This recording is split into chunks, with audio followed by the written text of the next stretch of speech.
1 Reis, capítulo 21. Ninguém houve, pois, como Acabe, que se vendeu para fazer o que era mal perante o Senhor, porque Jezabel, sua mulher, o instigava. Versículo 25.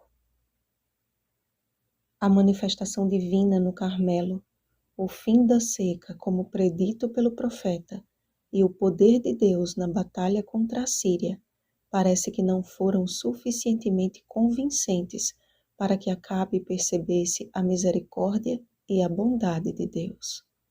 Novamente desgostoso e indignado, Acabe revelou-se um rei fraco e mimado. Uma vinha ao lado de seu palácio em Jezreel tornou-se objeto de sua cobiça. E indo em busca do que pensava que conseguiria facilmente, deparou-se com a frustração, pois o dono da vinha não estava disposto a se desfazer da herança de seus pais. É muito provável que aquela terra pertencesse à sua família desde que Canaã foi dividida entre as tribos de Israel. Não se tratava, portanto, apenas de uma vinha, mas de um legado de fé e de um bem sagrado que deveria ser transmitido de geração em geração.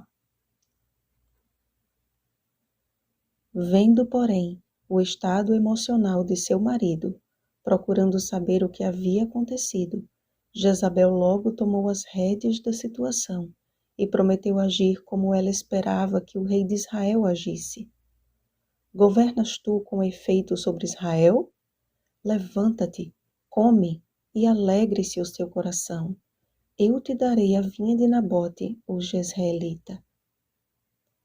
Tendo os anciãos e os nobres da cidade como seus aliados, a rainha perversa teve seu plano maligno executado, dando a vinha a Acabe para tomar posse dela. Mas nada escapa aos olhos do guarda de Israel. Aquela atrocidade não ficaria impune. Deus mesmo tomaria o caso em suas mãos e vingaria a morte injusta de Nabote. Mais uma vez, Deus enviou seu servo Elias a fim de proclamar o seu juízo. O mensageiro do Senhor se dispôs a ir até Acabe e pronunciar a sentença contra ele e contra sua mulher.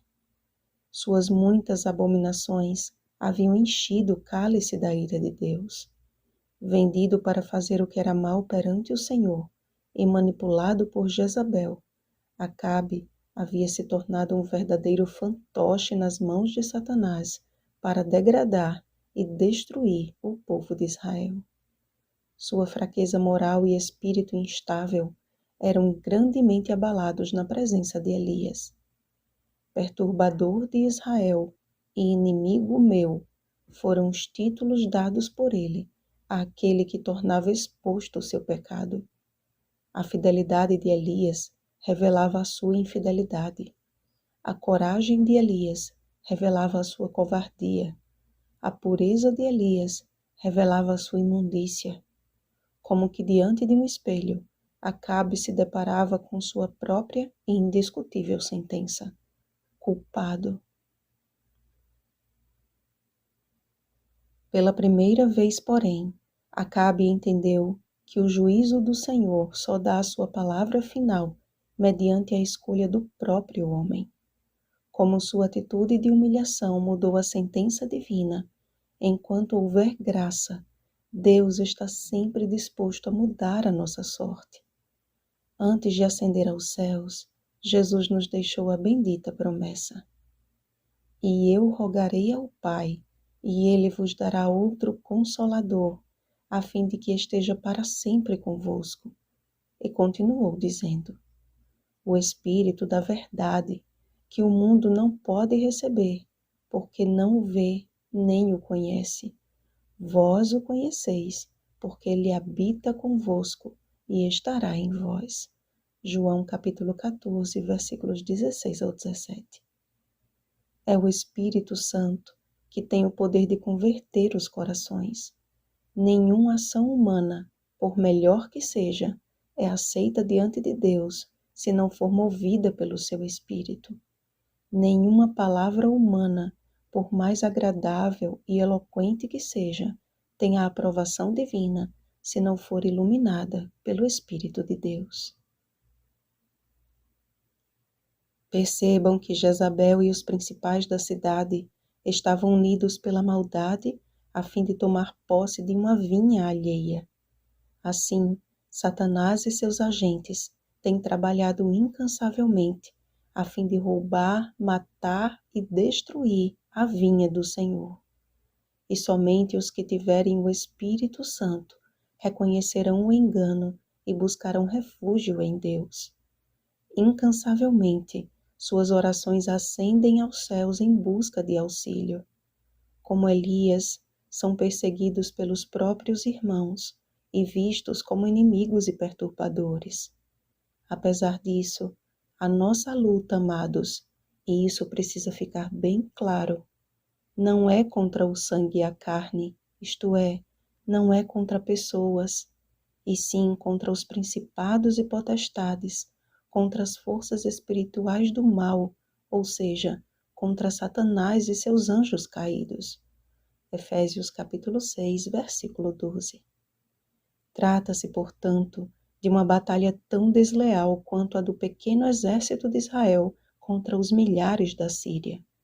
Mas assim como o Senhor deu a vitória a Israel, mediante Cristo Jesus, Ele também nos garantiu a vitória e a recompensa de uma herança comprada a preço de sangue do Imaculado Cordeiro de Deus.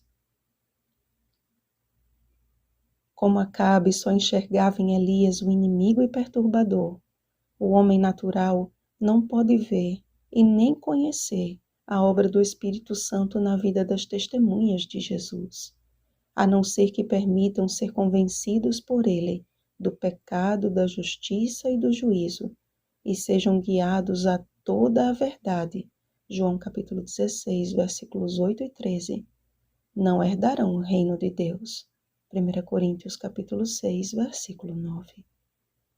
Como Elias, somos chamados a desenvolver a nossa salvação com temor e tremor. Filipenses capítulo 2, versículo 12.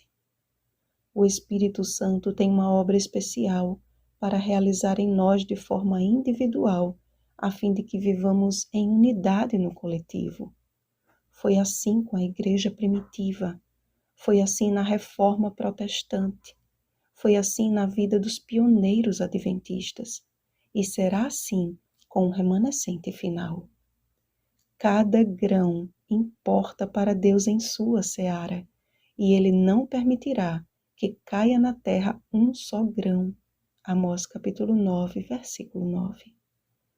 Como foi com Elias, temos uma obra difícil à nossa frente, que possamos, como ele, ser guiados pelo Espírito do Senhor, ainda que perseguidos e mal compreendidos. Vigiemos e oremos. Bom dia, morada do Espírito Santo. Oremos pelo batismo do Espírito Santo. Oremos uns pelos outros. Rosana Garcia Barros.